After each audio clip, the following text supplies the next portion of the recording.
Shalom saudara, hari ini saya ingin share dengan kita semuanya dari Matius 13 ayat 44 sampai 46. Saya akan bacakan untuk kita semuanya. Perumpamaan tentang harta terpendam dan mutiara yang berharga.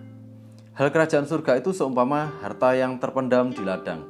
Jadi ini harta yang terpendam ini sesuatu atau harta ini memang sengaja dipendam, sengaja disembunyikan. Jadi kalau orang mau menemukan ini, orang harus melakukan pencarian-pencarian, saudara.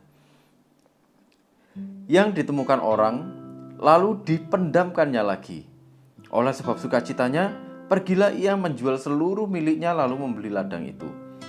Demikian pula hal kerajaan surga itu seumpama seorang pedagang yang mencari mutiara yang indah. Jadi mencari ini ada unsur hasrat di dalamnya. Ada keinginan, ada passion di dalamnya. Jadi dia mencarinya itu dengan sungguh-sungguh. Jadi seperti seorang pedagang mencari mutiara yang indah. Dia ingin menemukan mutiara yang terbaik. Dia ingin mendapatkan mutiara yang terindah. Itulah kenapa dia pergi ke sana kemari, dia cari, dia teliti, dia pelajari. Jadi ini satu pencarian yang ya bukan cuma sekedar oh ya sudah carilah asal dapat, enggak, tapi dia ingin cari sesuatu yang terbaik. Itulah kenapa ada unsur hasrat di dalamnya, ada passion di dalamnya, ada keinginan yang kuat di dalamnya. Saya lanjut. Setelah ditemukannya mutiara yang sangat berharga, ia pun pergi menjual seluruh miliknya lalu membeli mutiara itu. Saudara, saya ingin bacakan dalam versi yang lain, dalam versi bahasa Indonesia masa kini, saudara. Apabila Allah memerintah, keadaannya seperti perumpamaan ini. Ada harta yang terpendam di dalam tanah, lalu ditemukan oleh seseorang dan dimasukkan kembali ke dalam tanah. Kemudian karena gembiranya, orang itu pergi menjual seluruh miliknya, lalu kembali dan membeli tanah itu.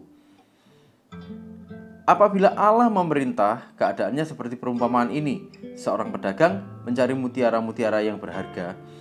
Ketika ia menemukan sebutir mutiara yang luar biasa indahnya, segera ia pergi dan menjual semua miliknya, lalu membeli mutiara yang satu itu.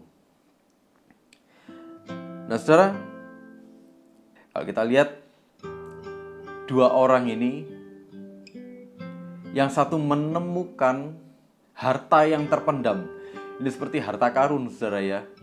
Sengaja dipendam, sengaja disembunyikan supaya orang-orang nggak menemukan harta ini. Itu sesuatu yang sangat berharga. Apa yang disembunyikan jelas itu sesuatu yang sangat berharga, saudara. Nah, yang kedua, pedagang mutiara. Dia pergi kemana-mana, dia cari mutiara itu. Dia ada passion, dia cari, dia pelajari. Dia berusaha mendapatkan yang terindah, yang terbaik.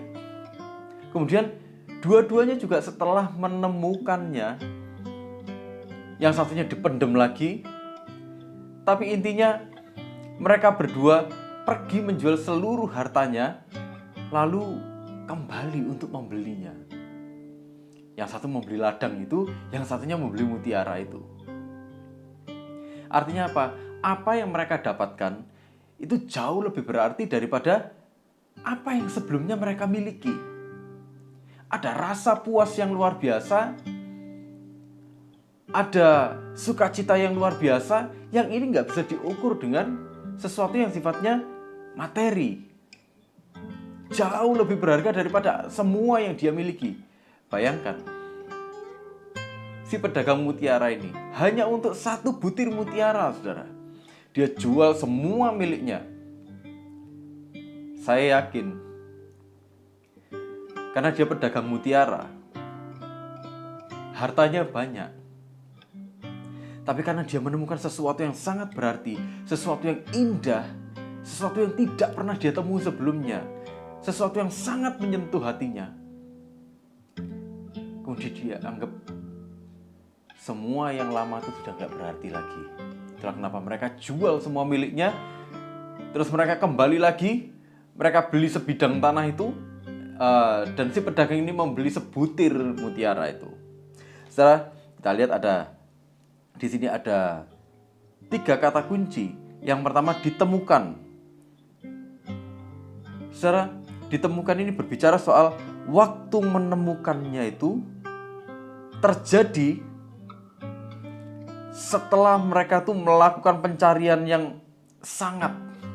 Jadi mereka melakukan pencarian, gak asal tiba-tiba nemu, enggak. Ini bukan sesuatu yang terjadi tiba-tiba, tapi ada satu pengalaman, ada satu proses yang terjadi dan akhirnya mereka menemukannya. Yang kedua, mereka menjual seluruh harta miliknya. Karena dianggap yang lama sudah gak berarti lagi. Yang baru ini lebih berarti, jauh lebih memuaskan mereka, jauh lebih berarti buat mereka. Yang lama sudah gak ada artinya lagi. Yang ketiga, mereka membeli. Mereka menggantikan apa yang lama dengan sesuatu yang baru, yang lebih berarti itu. Saudara, kalau kita perhatikan di versi bahasa Indonesia masa kini tadi, saudara, kerajaan Allah dibilang, apabila Allah memerintah. Nah, saudara, Yesus menyatakan bahwa saat Tuhan itu bertahta di dalam hidup seseorang, Tuhan memimpin hidup seseorang, itu adalah arti hidup yang luar biasa berharganya, yang gak bisa dibeli, yang gak bisa digantikan dengan apapun. Disitulah manusia itu menemukan lagi keutuhan di dalam hidupnya. Apa keutuhannya itu? Manusia melakukan apa yang jadi kehendak Tuhan. Bukan kehendaknya sendiri, bukan kemauannya, bukan ambisinya sendiri, tapi mereka mulai melakukan lagi apa yang jadi kehendaknya Tuhan. Sebenarnya inilah setelan pabriknya manusia, saudara. Setelan pabriknya manusia. Saudara, waktu manusia diciptakan di Taman Eden, apa yang dilakukan manusia? Apa yang dilakukan Adam dan Hawa? Adam dan Hawa melakukan apa yang Tuhan perintahkan. Manusia melakukan apa yang Tuhan inginkan untuk manusia itu lakukan. Firman Tuhan bilang dalam Kejadian 1, beranak cuculah, berkembang biaklah, taklukkanlah. Artinya manusia ini punya tugas untuk menghasilkan kebaikan. Manusia ini punya tugas untuk mengelola apa yang Tuhan sediakan. Dan dengan itu manusia itu menghasilkan kebaikan demi kebaikan yang bisa dinikmati oleh sekelilingnya. Adam dan Hawa waktu itu, saudara, Adam dan Hawa menikmati, melakukan kehendak Tuhan. Dan kalau kita lihat, apakah waktu itu Adam dan Hawa merasakan ada ketidakberartian? Adam dan Hawa melakukannya, dan tiap hari mereka bertemu muka dengan Tuhan. Mereka melakukan tugasnya, mereka melakukan kehendak Tuhannya. Manusia, arti hidupnya itu bukan melakukan apa yang dia mau, tapi melakukan apa yang seharusnya Tuhan inginkan buat manusia. Kadang-kadang manusia ini menghargai hidupnya itu kan kebablasan, saudara. Manusia ini kan menganggap arti hidupnya itu sangat berlebihan. Dalam artian manusia itu menganggap arti hidupnya adalah melakukan apapun yang dia mau. Padahal kalau kita kembali lagi, kita tarik mundur lagi, saudara. Waktu manusia itu diciptakan, manusia itu mengemban misi dari Tuhan, mengemban satu tugas dari Tuhan. Apa? Melakukan kehendak Tuhan, mengelola bumi, menghasilkan kebaikan. Bukan melakukan apapun yang dia mau. Kalau semua orang melakukan apapun yang dia mau, akan tercipta kekacauan demi kekacauan. Karena manusia ini cenderung memuaskan apa yang dia inginkan. Hanya yang dia inginkan. hanya yang memuaskan kedagingannya, hanya yang memuaskan egonya sendiri.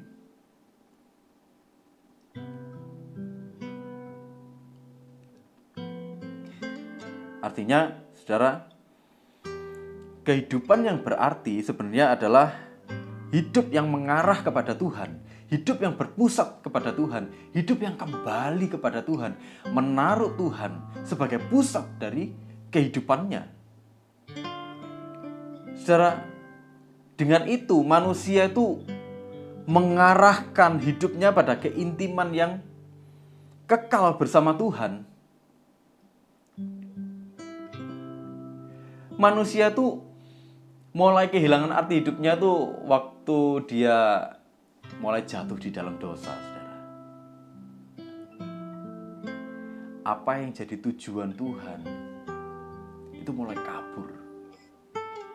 Apa yang jadi kehendak Tuhan di dalam hidupnya mulai kabur semuanya. Kita bisa lihat waktu Adam dan Hawa membiarkan keinginan-keinginannya, membiarkan ambisi-ambisinya menjadi liar, saudara. Dia mulai berusaha menyamakan dirinya dengan Tuhan. Loh, ternyata Tuhan itu gak mau kita menyamai dia. Makanya dia gak perbolehkan kita makan buah yang di tengah-tengah itu. Buah pengetahuan baik dan jahat. Ternyata itu tujuannya, supaya kita gak jadi seperti dia. Keinginan-keinginannya menjadi begitu liar.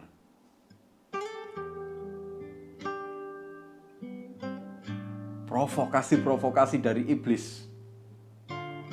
Provokasi-provokasi yang faktanya itu palsu. Itu begitu membutakan Adam dan Hawa. Kadang-kadang saya bingung, saudara ya. Adam dan Hawa ini mengalami perjumpaan pribadi dengan Tuhan, sesuatu yang sangat indah.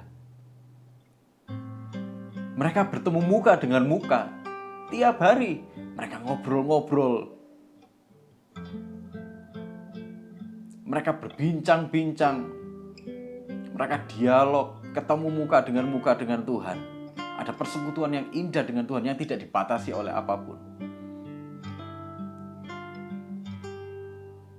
Tapi mereka begitu membiarkan keinginan-keinginan, logika-logika yang sesat itu menguasai pikirannya.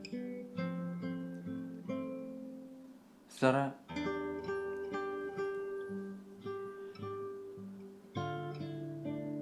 Adam dan Hawa ini tahu bahwa dia adalah ciptaan. Mana mungkin ciptaan itu mengungguli penciptanya. Tapi dia terprovokasi. Saudara, apapun yang iblis katakan, apapun yang iblis lakukan, tipu daya apapun, sehalus apapun, kalau itu membuat kita menuhankan yang lain selain Tuhan, termasuk menuhankan diri sendiri, jelas itu adalah keliru. Jelas itu adalah salah. Disitulah manusia ini mulai kehilangan arti hidupnya, saudara. Begitu manusia jatuh di dalam dosa, apa yang terjadi? Mereka cuma berusaha memuaskan keinginan-keinginannya. Kalau kita lihat dalam sejarah manusia, ada terjadi begitu banyak peperangan, ada terjadi begitu banyak pembunuhan, ada begitu banyak terjadi kriminalitas, korupsi, dan sebagainya. Ujung-ujungnya apa? Usaha manusia untuk memuaskan egonya.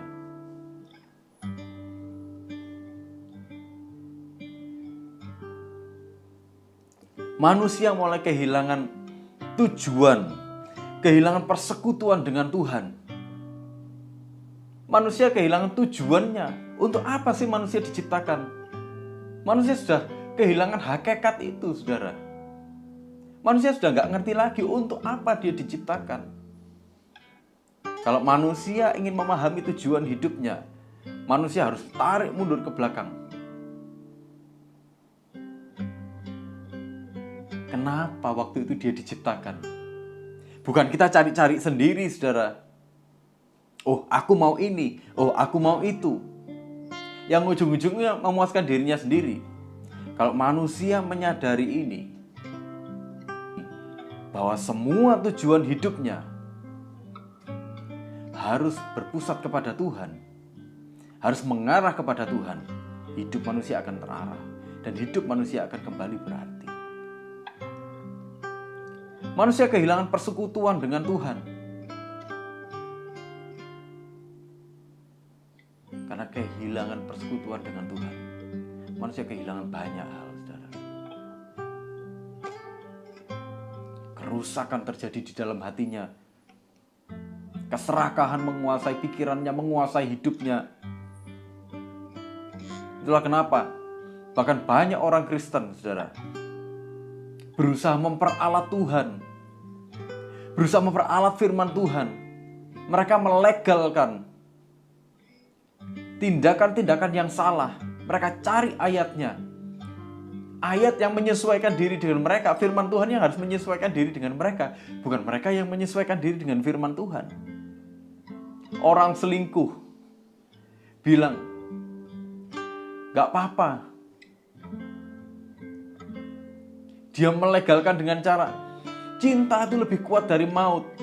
Kita akan menghadapi api neraka. Cinta bisa mengalahkan neraka. Wow, iya kan? Apapun tindakan yang mereka legalkan. Dengan apa? Dengan firman Tuhan. Mereka berusaha memperalat firman Tuhan. Mereka berusaha memperalat Tuhan menjadi seperti apa yang mereka mau. Kalau Tuhan bisa kita peralat, saudara, maaf kata, Dia bukan Tuhan. Kita punya Tuhan yang berdaulat. Kita punya Tuhan yang berkehendak. Dan kehendaknya tidak pernah gagal. Itulah kenapa Dia adalah Tuhan yang sesungguhnya. Tuhan kita bukan Allah yang bisa disogok. Mentang-mentang ngasih banyak persembahan ke gereja, terus Dia merasa bisa ngatur Tuhan. Memangnya Tuhan bukan pemilik alam semesta ini. Alam semesta Tuhan yang punya. Apa yang kita miliki, apa yang ada pada kita, itu hanyalah bagian yang sangat kecil. Jadi kita nggak perlu sombong. Mentang-mentang sudah ngasih persembahan ke gereja, ngasih perpuluhan begitu banyak ke gereja, nyumbang untuk pekerjaan Tuhan, terus merasa dia bisa ngatur-ngatur Tuhan. Tuhan, Engkau harus lakukan ini Tuhan, karena aku sudah memberikan kepadamu ini. Lah kalau Tuhan terus bilang, gimana kalau kamu nafasnya bayar aja? Kira-kira harta kekayaannya bisa gak untuk bayar itu semua? Kita tinggal renungkan aja, saudara. Saudara, satu hal yang pasti, dosa membuat itu semuanya tersembunyi. Dosa itu membuat arti hidupnya manusia itu begitu tersembunyi. Dosa itu menyamarkan semuanya. Membuat manusia itu seolah-olah waktu dia merasa dirinya bebas, itu adalah kemerdekaan yang sesungguhnya. Seolah-olah waktu kita ikut Tuhan justru kita nggak merdeka. Seolah-olah waktu kita ikut Tuhan, waktu kita mengikuti melakukan kehendak Tuhan, seolah-olah kita terbelenggu. Saudara, justru waktu kita melakukan kehendak Tuhan, waktu kita ada dalam penundukan diri kepada Tuhan, kita menyerahkan hidup kita kepada Tuhan, disitulah kemerdekaan yang sejati itu terjadi. Kenapa? Karena kita melakukan apa yang seharusnya dilakukan oleh seorang manusia. Kembali ke setelan pabriknya. kembali ke setelan awalnya, melakukan apa yang seharusnya. Waktu manusia melakukan apapun yang diingininya, manusia tidak akan pernah puas. Manusia justru merasakan semakin hampa di dalam hidupnya. Semakin dia melakukan apa yang dia inginkan, semakin dia tidak pernah merasa puas. Itulah kenapa dia terus merasa hampa dan dia terus mencari lagi, dan terus mencari lagi. Tapi semakin dia berusaha mencari, semakin dia berusaha memuaskan kedagingannya, dia tidak akan pernah puas.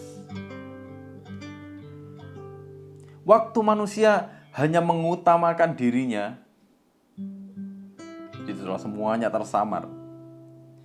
Sehingga manusia itu tidak mampu lagi melihat Allah yang berharga.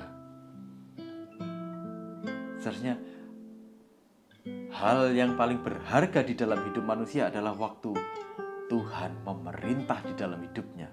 Waktu Tuhan bertahta di dalam hidupnya. Dan waktu hidupnya kembali kepada Tuhan. Hidupnya itu melakukan apa yang Tuhan mau.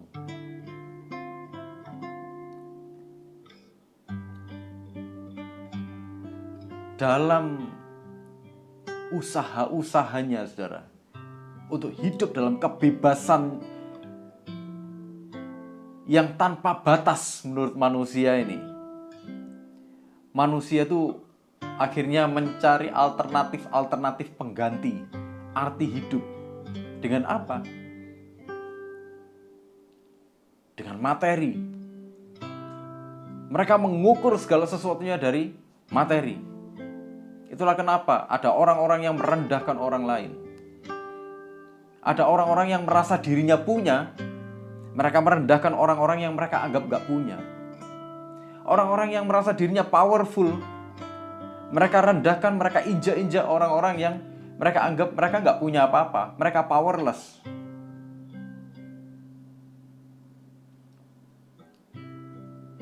Mereka menggantikan apa yang berarti dengan status. Itulah kenapa banyak orang berusaha kelihatan kaya, kelihatan wah di depan semua orang, hanya untuk mengejar status. Itulah kenapa banyak orang karena berusaha mengejar jabatan-jabatan tertentu, mereka jadi raja tega. Mereka tega menghancurkan karir seseorang, menghancurkan hidup orang lain, supaya dirinya sendiri bisa naik. Mereka menggantikan apa yang berasal dari Tuhan dengan segala sesuatu yang sifatnya fana. Sementara hal yang fana ini cepat datang tapi bisa cepat pergi juga. Itulah kenapa manusia ini sebenarnya di dalam hatinya mereka menyadari bahwa itu semua nggak bisa bertahan lama, bisa datang dan pergi kapanpun. Karena mereka merasa tidak aman, mereka berusaha mengamankannya.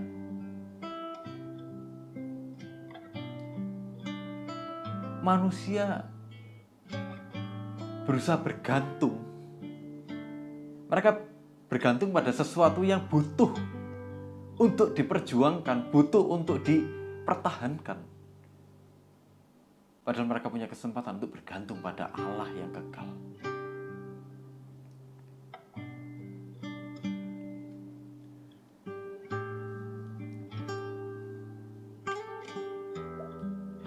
Saudara, segala sesuatu yang fana tidak bisa dijadikan tempat untuk bergantung.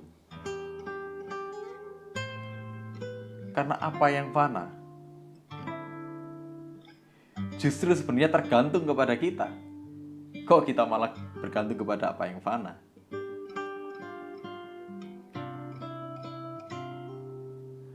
Saudara, waktu manusia itu menyadari hidupnya bukan apa-apa tanpa Tuhan, disitulah dia mulai akan mencari, dan dia akan mulai memahami. Dia akan mulai menemukan arti hidupnya bersama dengan Tuhan.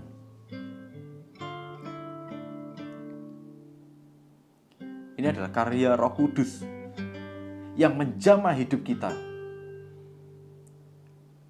Dan semakin menunjukkan kepada kita bahwa Tuhan adalah segala-galanya. Bukan kita yang segala-galanya, tapi Tuhan yang adalah segala-galanya. Waktu manusia itu bergantung kepada apa yang fana, manusia menganggap bahwa dirinya adalah segala-galanya.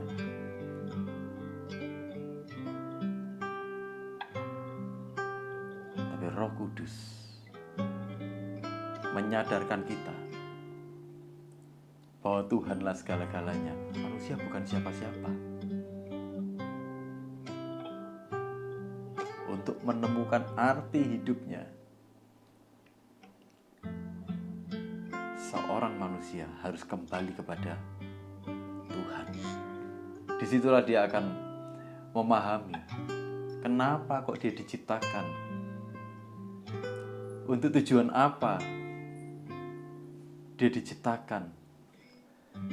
Saudara, perjumpaan pribadi dengan Tuhan akan membuat semua yang lama tampak tidak ada artinya. Seperti yang dialami dua orang di dalam perumpamaan itu tadi. Saudara, begitu mereka menemukan apa yang berarti, mereka jual semua yang mereka miliki. Itu adalah kehidupan lama mereka. Waktu mereka mulai menemukan Tuhan, mereka mulai singkirkan semua kehidupan lamanya. Mereka anggap semua yang lama itu sudah nggak berarti lagi.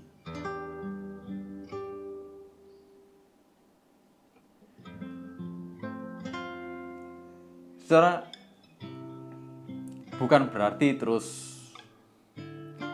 kita begitu menemukan Tuhan, terus kita kerja asal-asalan. Oh enggak, saudara. Enggak seperti itu. Justru semakin kita menemukan Tuhan, justru semakin kita melakukan yang terbaik di dalam pekerjaan kita, di dalam apapun yang kita lakukan. Kenapa? Karena di dalam apapun yang kita lakukan, kita membawa hatinya Tuhan, kita membawa kehendaknya Tuhan, kita membawa misinya Tuhan di dalam hidup kita. Apapun yang kita lakukan harus memancarkan kemuliaan Tuhan. Apapun yang kita lakukan harus mendatangkan kebaikan. Apapun yang kita lakukan harus menghasilkan sesuatu yang baik bagi sekeliling kita.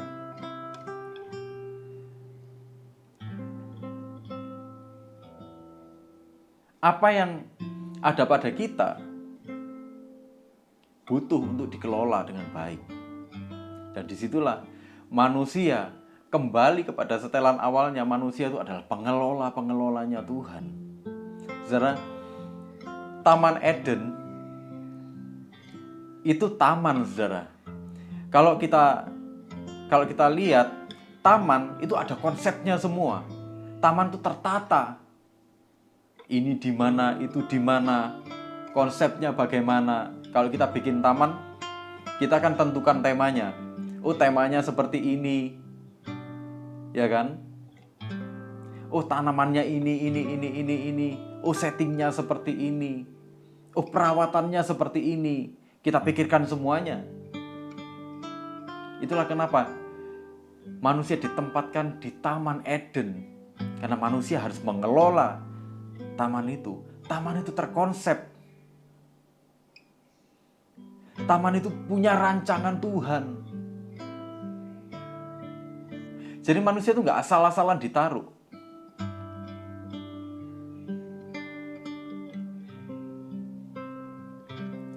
Saudara,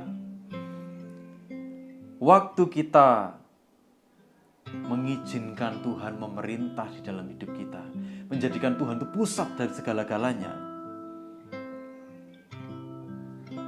kita akan mengalami arti yang sesungguhnya, mengerti makna kehidupan yang sesungguhnya. Kita nggak akan hidup sembarangan lagi, kita nggak akan hidup sembrono lagi. Kenapa? Karena kita tahu kepada siapa kita harus bertanggung jawab. Karena kita tahu kepada siapa kita harus mengarah kepada siapa kita harus memusatkan hidup kita. Hidup kita ada tanggung jawabnya kepada Tuhan, Sang Pemilik hidup itu sendiri. Saudara, waktu itulah kita akan mengalami bahwa yang lama itu sungguh tidak berarti.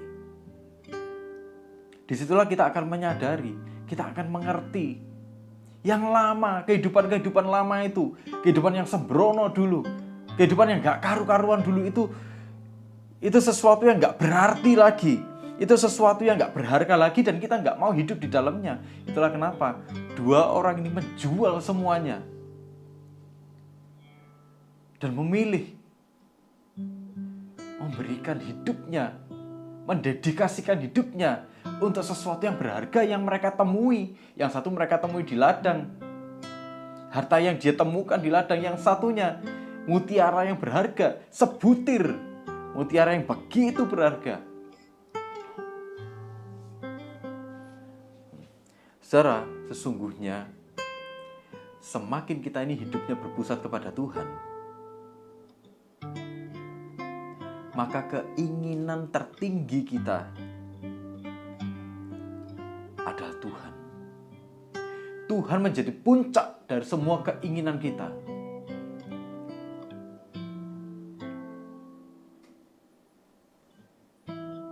Yang kita inginkan cuma Tuhan, terjadilah kehendak-Mu di dalam kehidupanku. Tuhan, pakailah hidupku Tuhan. Dalam apapun yang Engkau percayakan kepadaku. Tuhan, Engkau pusat segala-galanya di dalam hidupku Tuhan.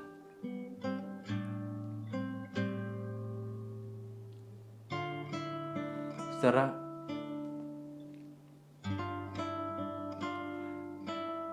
apakah hari-hari ini engkau merasa hampa? Apakah engkau merasa hidupmu tidak berarti? Mari kembali kepada Tuhan. Mari buka hati. Dan mari katakan, Tuhan, masuklah ke dalam kehidupanku.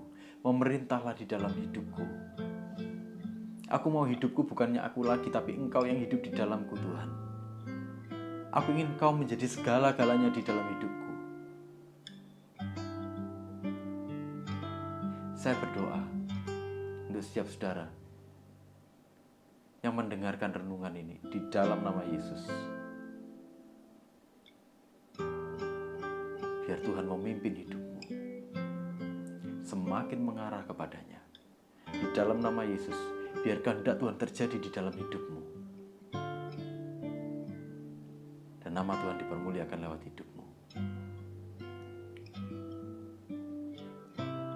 Tuhan Yesus memberkati kita semua.